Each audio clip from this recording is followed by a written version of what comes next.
Kiki, uite futhi kiki. Atouraya kiki.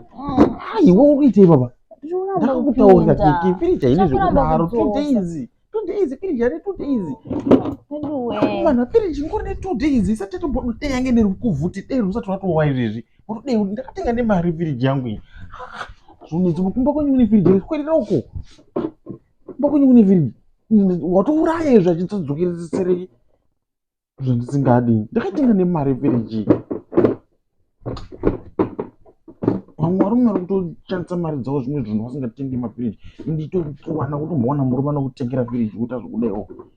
Haisati tombodonha kana rukuvheta firiji iyoyi yakutokanikwa kanikwa. Wakamirira ipapo kuti unechitamburo dai. Ndokuvhumbura nemama kuti neusakadondiite sei? Audondiite sei? Ukisaka twashatoko tinoshandei tinofikisei? Dzosera ndakuona dzosera. Nekuti waitadzirirawo. Dzosera. But ukuona kuti waiwo waitadza wani. Iwo watoitadza wani. Zvako. Uchida kuitengesa. Tengera benzi. Kiki kana yaikudzosera hayi wawo dzosera bunda zvokuti